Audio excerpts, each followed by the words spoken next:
हमारे यहाँ अभी लोग एक एक करके हम लोग आगे बढ़ रहे हैं, हम लोग एक एक करके आगे बढ़ रहे हैं। हमारे केंद्रीय अध्यक्ष जो भी हैं, अभी हमारे जो केंद्रीय अध्यक्ष है, अभी हम लोग पूरा टीम बनाने में लगे हैं। हिंदू धर्म देखते हैं, मुस्लिम धर्म देखते हैं, आप जैन को धर्म देखते हैं, ठीक उसी तरह से सरना एक धर्म था 1940 के जनगणना तक, ये आखिरी जनगणना था। मैं इस बात को स्वीकार करता हूं, जिस दिन हमारी पार्टी अलायंस की ओर जाएगी, चाहे वो भाजपा के साथ जाए या कांग्रेस के साथ जाए, इस पार्टी का भी विलय हो जाएगा। 80 पर लड़ेंगे और 41 लाएंगे। कोल्हान में कोल्हान के लोगों को चुनाव लड़ाएंगे।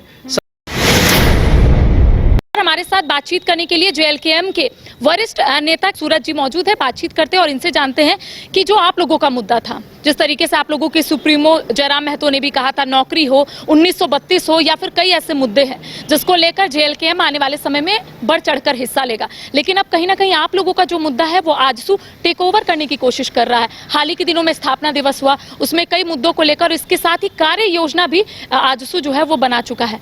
किस रूप में ले रहे हैं और क्या लगता है आप लोगों को?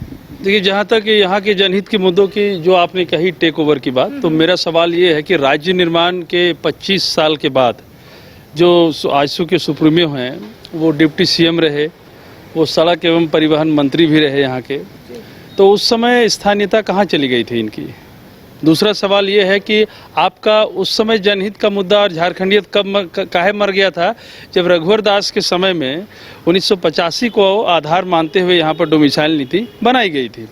तो ये देखिए, अब चूंकि आजसू का है सो ज़मीन खिसक गया है, उनका जो कोर वोटर है वो टोटल का टोटल जयराम जी की तरफ शिफ्ट कर गया है, तो अब इन लोगों को कुछ दिख नहीं रहा है। और देखिए, मेरा ये मानना है कि व्यक्तिगत तौर पर ये मानना है, पार्टी के परिप्रेक्ष्य में भी यह मानना है कि कॉपी उसका किया जाता है जो कि मार्केट में चल रहा होता है। जयराम जी और उनकी विचारधारा अभी बाजार में है, जेएलकेएम की विचारधारा अभी पूरे मार्केट झारखंड में है, अभी बगल के बिहार में भी वो सब कॉपी चल रहा है। तो निश्चित तौर पर ये लोग उसके फुटप्रिंट पर चलना चाह रहे हैं, लेकिन ये ऐसा होगा नहीं, ओरिजिनल कॉपी ओरिजिनल ही होता है। अच्छा सूरज जी, आजसू विधायक जो है तिवारी महतो, उनका कहना है कि ये जो पार्टी है, यानी कि जेएलकेएम आप लोगों की जो पार्टी है, वो सिर्फ वोट की राजनीति कर रही है, कोई मुद्दा नहीं उठाती है, कुछ नहीं करती है, सिर्फ लोगों को बरगलाने का काम कर रही है। देखिए, सबसे पहले बात तो आप तिवारी जी का नाम लिए हैं, मुझे बड़ा दुख के साथ कहना पड़ रहा है कि आपको याद होगा कि हाल ही में 2 दिन पहले आजसू ने बलिदान दिवस मनाया है अपना खेलगांव के टाना भगत में।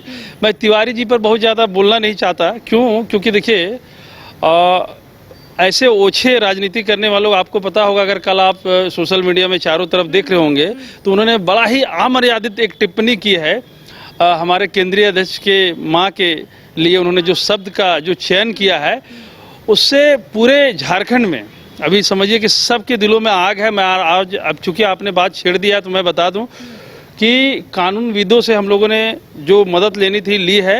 आईपीसी की धारा 504 और 506 और 336 के तहत उनके ऊपर एफआईआर होगा, और आईटी के सेक्शन 66C के तहत भी उनके ऊपर एफआईआर होगा। जिस तरह से उन्होंने छवि धूमिल करने की कोशिश की है, लोगों को उकसाया है, और जिस तरह से उन्होंने डिजिटल प्लेटफॉर्म पर किसी के छवि को गंदा करने की कोशिश की है, उसके विरुद्ध में हम लोग आज थाना भी जाएंगे, और आज शाम होते होते आपको जानकारी भी दे दी जाएगी कि उनके ऊपर एफआईआर रजिस्टर्ड हो गया। दूसरी बात, उन्होंने कहा कि लोगों को बरगलाने का काम कर रहे हैं।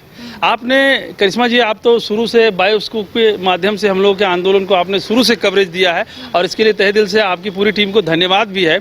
हम लोगों ने पूरे झारखंड निर्माण के बाद आज क्यों जरूरत पड़ा कि जयराम महतो को रोड में आना पड़ा, क्यों एक क्रांति की लहर रोड में आई? देखिए, जब आप किसी को अगर ओछपूर्ण भाव से एक बार देखेंगे, 2 बार देखेंगे, तो लोग बर्दाश्त करेगा, लेकिन हमेशा अगर आप देखेंगे तो फिर से वही बिरसा, फिर से वही निर्मल, फिर से वही बुद्धू भगत आएंगे, और उसी का उपज है जयराम महतो। मैं आपको एक इतिहास के थोड़े से मैं आपको पंक्तियों में लेके जाऊंगा। आपको पता होगा कि बिरसा का दौर अगर आप पढ़े होंगे, 1895 का दौर, 25 साल का लड़का 1875 में जो जन्म लिया, ये जो झारखंड आज हम लोग रांची में जहाँ खड़ा है, आज ये भगवान बिरसा का देन है। 1875 में उन जन्म के बाद जब वो सबसे पहले जब उनका एडमिशन हुआ, मतलब 1890 का वो दौर था, मिशनरी में, जर्मन मिशनरी में उन्होंने एडमिशन लिया। तो जब मिशनरी में एडमिशन लिया तो मिशनरी में उनको एडमिशन तक नहीं लिया जा रहा था। क्यों? क्योंकि आप छोटे जगह के हैं, छोटे दौर के हैं, और वो दौर ऐसा था कि आदिवासियों की ज़मीन लूट ली गई थी। तरह तरह के ऐन परकेन टैक्स लगा दिए गए थे। जमींदार के यहाँ बेटा पैदा होता था तो उसका टैक्स है सो यहाँ के आदिवासियों से लिया जाता था। उनके यहाँ छठी चीला होता था तो यहाँ से टैक्स लिया जाता था। कोई शादी विवाह होता था तो यहाँ से टैक्स लिया जाता था, और उनको भूमिहीन कर दिया गया। सब चीज वही है। यहाँ पर अडानी आकर के बड़का गांव में लोगों को भूमिहीन कर रही है। अंतर क्या है? अरे पहले अंग्रेज करता था, अभी कॉरपोरेट कंपनी कर रही है। आप बड़का गांव चले जाइए, आप धनबाद चले जाइए, CCL हो, BCCL हो, ECL हो, और जितने भी प्राइवेट सेक्टर के निजी कॉरपोरेट घराना है, पहले अंग्रेज हम लोगों को ज़मीन से बाहर कर रहे थे, विस्थापित कर रहे थे, आज कॉरपोरेट कंपनियां कर रही है। तो अगर बिरसा के रूप में जयराम का उदय हुआ है तो इसमें कहाँ कोई गलती है? लेकिन सबसे बड़ा सवाल ये उठता है सूरज जी, आप लोग 1932 खतियान के आधार पर स्थानीय नीति का मुद्दा सबसे पहले उठाए थे। मुझे याद है विधानसभा का सत्र चल रहा था, आप लोग लाठी भी खाए थे, लेकिन उस वक्त आप लोगों का कहना था कि 1932 खतियान के आधार पर स्थानीय नीति झारखंड में लागू करेंगे। ना लागू हुआ। अब कहीं ना कहीं आप लोग बैक स्टेप में आ गए हैं। आप लोगों का ये मुद्दा अब दिख नहीं रहा है। माइक में आप जरूर बोल रहे हैं, कैमरे में जरूर आप बोल रहे हैं, लेकिन आप सच बताइए कि क्या आप लोग अब फ्रंट पर आकर इसको लेकर आंदोलन कर रहे हैं? करिश्मा जी, चीज़ों को आप समझिए। इस जो बायलैटरल इलेक्शन से पहले हम लोग सिर्फ क्रांतिकारी थे, और हम लोग हर मुद्दों को रोड पर जा करके, अब हम लोग है सो मतलब उस समय हम लोगों का विजन था कि हर जगह जा करके 1932 को बातों को रखना है। लेकिन जब अब चूंकि हम लोग इलेक्ट्रल पॉलिटिक्स में आ चुके हैं, अब हमारा यहाँ एक विधायक है, तो अब जो हमारा समय है, क्योंकि आप जान रहे हैं कि पॉलिसी मेकिंग का जो सब्जेक्ट है वो विधानसभा का है, और विधानसभा का जो महत्व है वहां से आएगा जब आपके ज़्यादा से ज़्यादा विधायक आएंगे। स्ट्रैटेजी, लेकिन लोगों का विश्वास तो आप लोगों पर तब बना ना जब आप लोगों ने कहा कि झारखंड में 1932 खतियान के आधार पर स्थानीय नीति लागू करेंगे। लोगों का आज भी विश्वास है, और इसमें कोई संदेह नहीं है। हम लोग इस पर स्ट्रैटेजिकली हम लोग रोड मैप तैयार कर रहे हैं, और जितने भी कानूनविद हैं, आपको पूरे राष्ट्र के पटल पर एक बात बता दे रहे हैं स्थानीयता के आधार पर कि संविधान के भाग 21 में धारा 370 जो कि जम्मू कश्मीर पर लागू है, और धारा 371 जो कि विशेष राज्य का दर्जा 12 राज्यों को मिला है, चाहे वो आसाम हो, मिजोरम हो, हिमाचल प्रदेश हो, साउथ में आप चले जाएंगे तो कर्नाटक हो, और आप महाराष्ट्र को भी, इवन कि गुजरात को भी कुछ चीज़ों पर विशेष राज्य का दर्जा उन लोगों को मिला है। सवाल ये है कि ये जो चीज़ हम लोगों को अधिकार मिला, हिमाचल प्रदेश को मिला, झारखंड में हम लोग ये चाह रहे हैं कि स्पेशल स्टेटस का जो दर्जा मिले वो इस आधार पर मिले कि अगर इस राज्य को आप देखिएगा, झारखंड को, जो कि बिहार का दक्षिणी भाग का एक अंग था। आप करिश्मा जी, अगर आप लोग तो जर्नलिज्म कर रहे हैं, आप स्टडी करिएगा, झारखंड में इतना घनघोर जंगल था कि 1899 में पहली बार यहाँ पर एक इंटर कॉलेज मिला संत कोलंबस के तौर पर, और नालंदा विश्वविद्यालय 5वीं शताब्दी की बात है, विक्रमशिला विश्वविद्यालय 6ठी शताब्दी की बात है, कहाँ? बिहार में। और दुर्भाग्य देखिए कि चाहे वो गौतम बुद्ध के द्वारा हो या भगवान महावीर के द्वारा हो, जितना भी ज्ञान जो फैलाया गया, करीब मगध साम्राज्य जो कि गया से आप उस पार देखेंगे, हालांकि उसका पार्ट हम लोग भी थे, लेकिन अब एक चीज़ समझिए, हजारीबाग से रांची आना आसान है कि गिरिडीह से रांची आना। आप जितने रिमोट एरिया में जाएंगे बच्चों को आना उतना कठिन होता है। तो हम लोग स्कूल और शिक्षा से बहुत दूर रहे, इसलिए हमने ये मांग किया। 1932 रेलेवेंट पार्ट है, लेकिन उसके साथ साथ क्या रेलेवेंट पार्ट, हमने कहा कि राजनीतिक तौर पर झारखंड को, आपको शैक्षणिक आरक्षण की ज़रूरत है, राजनीतिक आरक्षण की, सोशलिज्म में यहाँ पर आरक्षण का ज़रूरत है, ताकि यहाँ के लोगों का प्रमोशन मिले। अब कोई ये बात सिर्फ बात तक कब रहेगी, आंदोलन कब होगा? क्योंकि जब आपके कोई विधायक नहीं थे, जब जयराम जी विधायक नहीं थे, एक छात्र नेता थे, तब उन्होंने ये आंदोलन उठाया, आप लोग भी उसमें शामिल थे। लेकिन जब विधायक बन गए हैं तब दिख नहीं रहे हैं आप लोगों का, वो कह सकते धरातल पर नहीं दिख रहा है कि आप लोग कोई काम कर रहे हैं। है कि हम लोग का वो एग्रेशन अब नहीं दिख रहा है। मैं आपको बता रहा हूँ, देखिए है क्या ना कि हमारे यहाँ अभी लोग एक एक करके हम लोग आगे बढ़ रहे हैं, हमारे केंद्रीय अध्यक्ष जो भी हैं, अभी हमारे जो केंद्रीय अध्यक्ष है, अभी हम लोग पूरा टीम बनाने में लगे हैं, पूरे 264 ब्लॉक में, ब्लॉक लेवल पर, पूरे पंचायतों में, पंचायत लेवल पर सब लोग हम लोग अपना भी टीम बनाने में लगे हुए हैं। और जब ये टीम एक बार पूरी हो जाएगी, और 1932 का जो खतियान का मैटर है मैडम, वो हम लोग जिंदगी में कभी नहीं छोड़ सकते हैं। ये 1932, ये जो 1908 है, ये आम कोई बात नहीं है। 1869 में गांधी जरूर पैदा लिए होंगे, लेकिन 1914 के बाद राष्ट्रीय पृष्ठभूमि में आए। लेकिन अगर आप इतिहास का गहन अध्ययन करेंगे तो पूरे नेशनल लेवल पर जो पहला गांधी बोला गया वो भगवान बिरसा मुंडा को बोला गया। आप बता दें, जो हम लोग डोंबारी बुरू की जो घटना हुई थी यहाँ पर, वो पंजाब में जो घटना घटी थी उससे पहले की घटना है। 400 लोगों ने यहाँ शहादत दिया। आप विश्वास नहीं करेंगे, बिरसा मुंडा के मित्रों को जिंदा है सो गाड़ दिया गया था। जिंदा किसी को गाड़ने का मतलब समझ रहे हैं? 9 जनवरी 1900 की घटना थी डोंबारी बुरू की। हमारा ये कहना है कि हम लोगों ने शहादत दी है और ये शहादत के बाद 1908 मिला है, 1932 मिला है। ये कोई आम घटना नहीं है, ये कोई बस वैसे चलते फिरते कोई घटना नहीं है। लाख करोड़ शहादत है इसके पीछे। तो हम लोग 1932 और 1908 भूल सकते हैं, कभी नहीं भूल सकते हैं। नौकरी का भी आप लोगों ने मुद्दा उठाया था, अभ्यर्थियों के साथ भी आप लोग कई मर्तबा आंदोलन भी किए थे, लेकिन अब अभ्यर्थी जो अकेले हो गए हैं, उनका कहना है कि विधायक तो बन गए आप लोगों के, आप लोग अब पार्टी को विस्तार कर रहे हैं, लेकिन अभ्यर्थियों का क्या? वो लोग कहाँ जाएंगे, किसके सामने गुहार लगाएंगे? हम लोग स्पष्ट मंच पर बोलते हैं और खुले मन से। इतना बोलने का ना ताकत भाजपा को है और ना इतना बोलने का ताकत आजसू को। सबको लगता है कि पॉकेट से निकल जाएगा उसका वोट। हम ये कहते हैं कि जिला सचिवालय से, जिला कलेक्ट्रेट से, राज्य के सचिवालय जहाँ तक नियम बनता है, हमको झाड़ू पोछा वाला से लेकर के कलेक्टर तक लेकर के, आप यूपीएससी के कंडक्ट होने वाली परीक्षाएं उसको सिर्फ छोड़ करके, जिसमें आईएएस और आईपीएस आते हैं, सेकंड लेवल के डीएसपी से लेकर के आपका बड़ा बाबू से लेकर के दरोगा से लेकर बीडीओ से लेकर के सीओ से लेकर के, हम ये बोलते हैं कि सेक्रेटरीट में जितने लोग हैं, हम ये बोलते हैं कि सीएमओ में जितने लोग हैं, हमको एक एक आदमी झारखंडी चाहिए। इवन कि 600 से अधिक अभी हमारे यहाँ थाना है। थाना में जितना थाना प्रभारी है, यूपी और लखनऊ के लोगों को अच्छे जगह पर शिफ्ट कर दिया जाता है। हमारे झारखंड के जितने भी दरोगा हैं, पढ़े लिखे जरूर है, दरोगा भी बने हैं, लेकिन उनको शिफ्ट कहाँ कर दिया जाता है? गश्ती में, सेकंड लेवल का उसको लाइन हाजिर कर दिया जाता है। क्यों?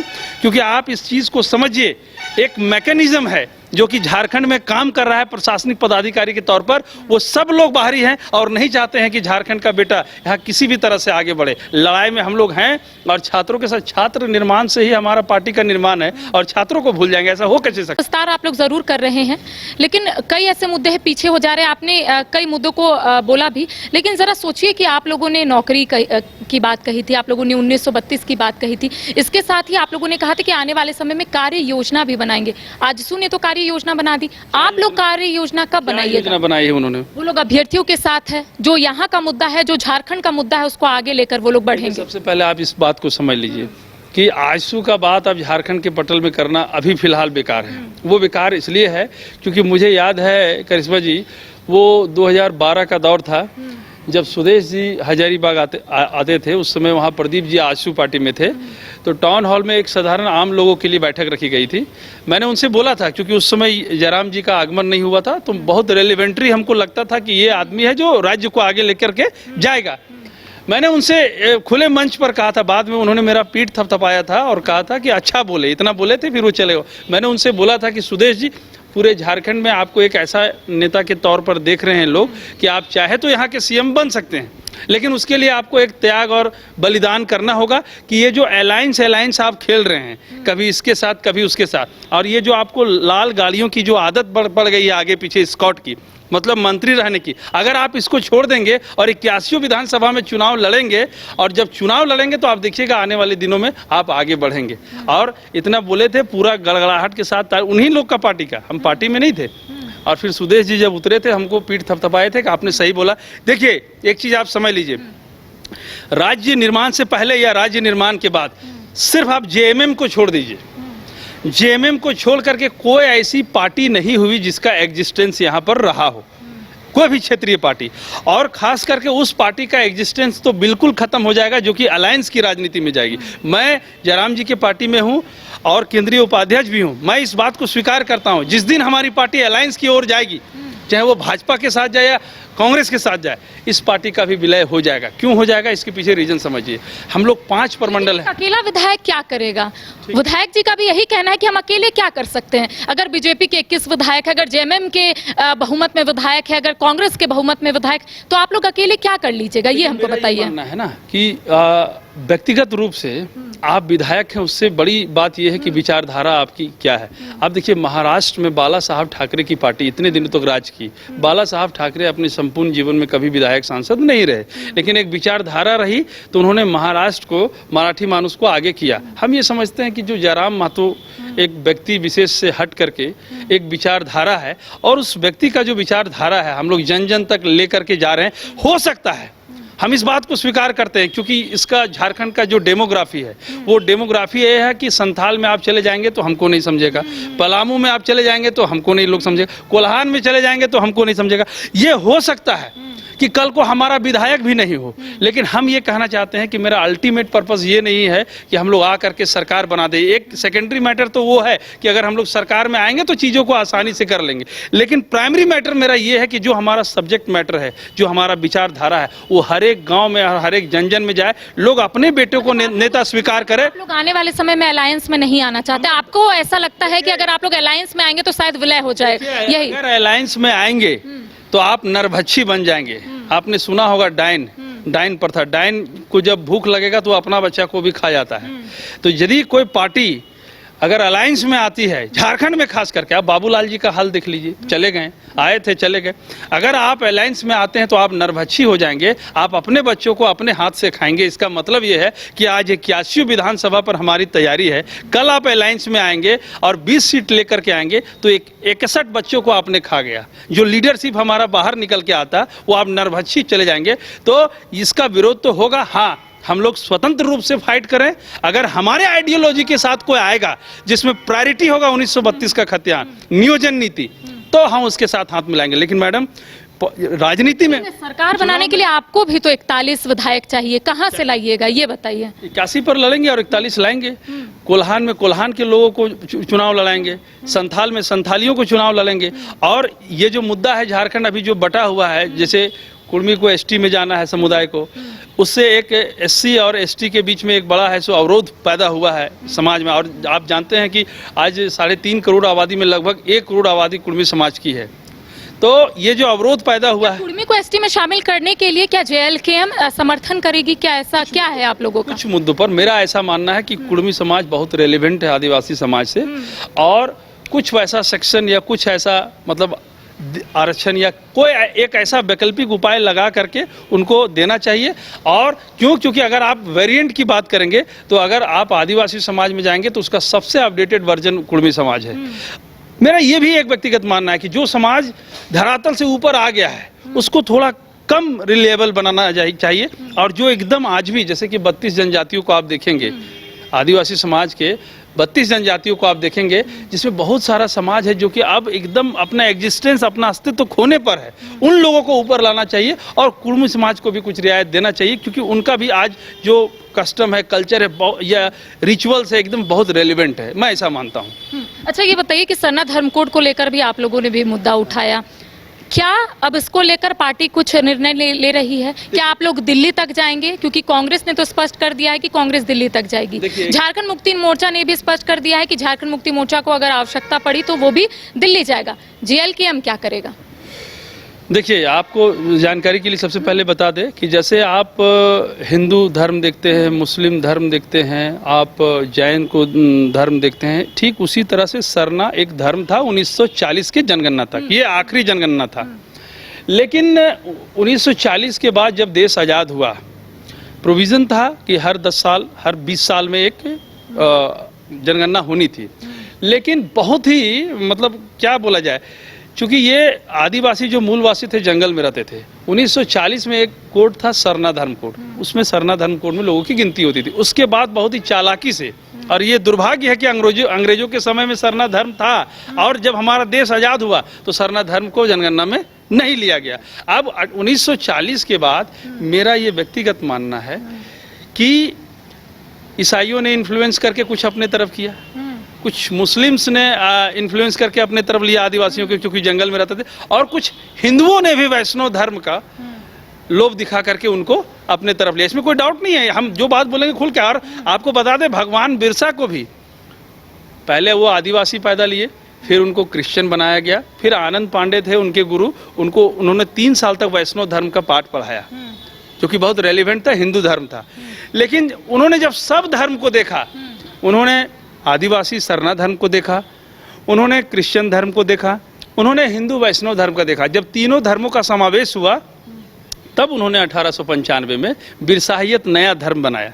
उन्होंने मिक्स कल्चर को, क्योंकि उनको पता था जब आप ज़्यादा पढ़े लिखे होंगे तो आप एक अच्छी चीज़ों को बाहर निकाल के आएंगे। तो भगवान बिरसा ने मिक्स कल्चर में 1895 में बिरसाहियत के तौर पर लोगों को उपदेश दिया। मेरा ये कहना है कि आज इस देश को बचाने वाला, आज इस जल जमीन जंगल का अगर कोई लड़ाई लड़ने वाला है तो आदिवासी है। और हम आदिवासियों को अपना पुरखा बोलते हैं। हम लोग वैष्णव धर्म को मानने वाले लोग हैं, हिंदू धर्म को मानने वाले, सनातन धर्म को मानने वाले, हम लोग उनको पुरखा बोलते हैं। और वो जो समाज है हम लोग से बहुत रेलिवेंट है।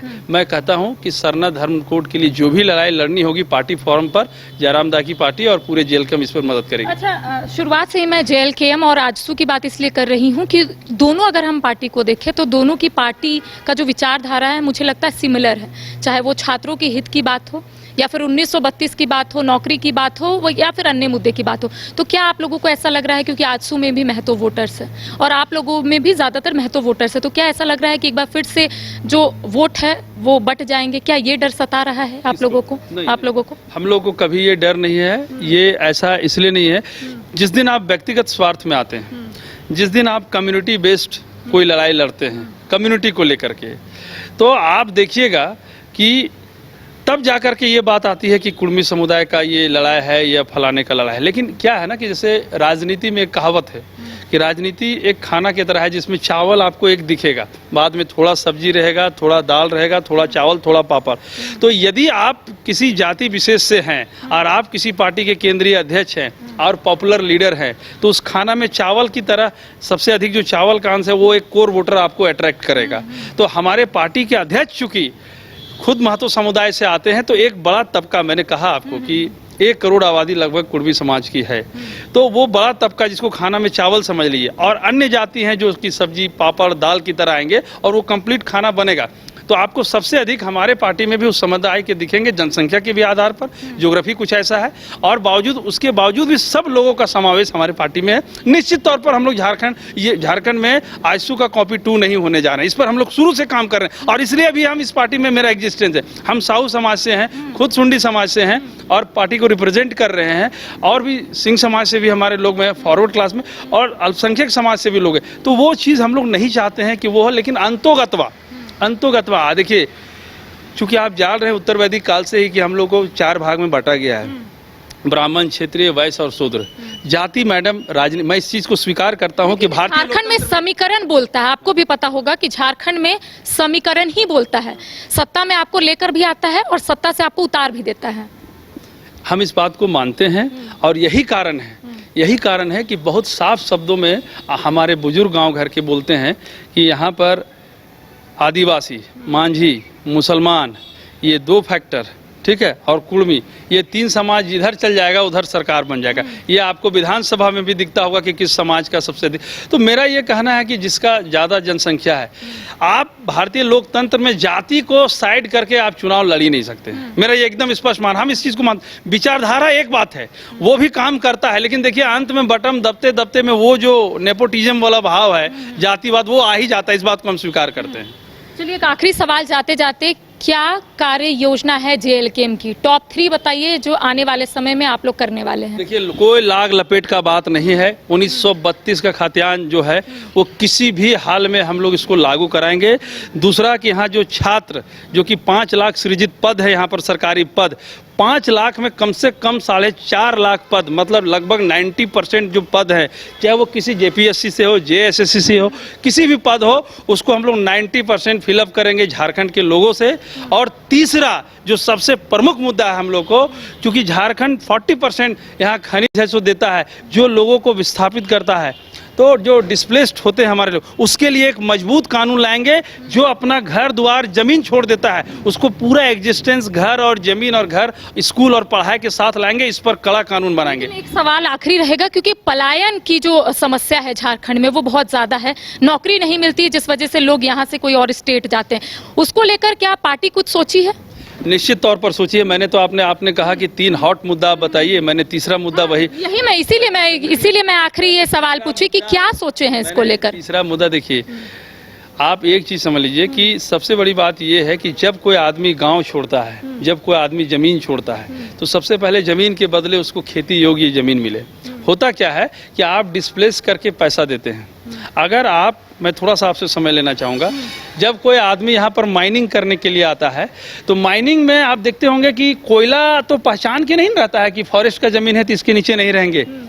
कोयला तो फॉरेस्ट के ज़मीन में भी है और कोयला है सो आम जो रैयत हैं उसके ज़मीन के भी नीचे है। लेकिन जब कोयला वही फॉरेस्ट के ज़मीन से निकलता है तो उसमें क्या कानून है कि फॉरेस्ट ज़मीन के बदले ज़मीन लेती है, कंपल्सरी अफॉरेस्टेशन एक्ट के तहत, कि अगर अडानी अगर 800 एकड़ ज़मीन ली है फॉरेस्ट का, तो 800 एकड़ फॉरेस्ट फिर है सो झारखंड स्टेट के अंदर या 800 एकड़ ज़मीन रैयती ज़मीन लेगी फॉरेस्ट और वहाँ फिर से जंगल लगाएगी। तो हमारा ये कहना, हमारी एक सोच है, जब फॉरेस्ट को ज़मीन के बदले ज़मीन मिलता है तो रैयत को भी ज़मीन के बदले खेती योग्य भूमि मिले। वैसा भूमि जहाँ पर अंदर में माइंस नहीं हो, मिनरल्स नहीं हो, वहाँ उसको खेती योग्य भूमि मिले। और जब आप उसको पुनर्स्थापित करते हैं तो उसको आवास मिले, मकान मिले और शिक्षा का व्यवस्था। शिक्षा पर तो सबसे अधिक भार होना चाहिए। अगर आप सोशलिज्म में कुछ चेंज चाहते हैं, समाज में कुछ चेंज चाहते हैं, तो सबसे पहला टारगेट आपको शिक्षा करना होगा। क्योंकि आपको अगर खाना किसी को देते हैं तो एक जनरेशन चेंज होता है, अगर आप किसी को शिक्षा देते हैं तो उसका कई जनरेशन चेंज हो जाता है। गोल जहां 27 वर्षों के सफर में 17,000 से भी अधिक छात्रों ने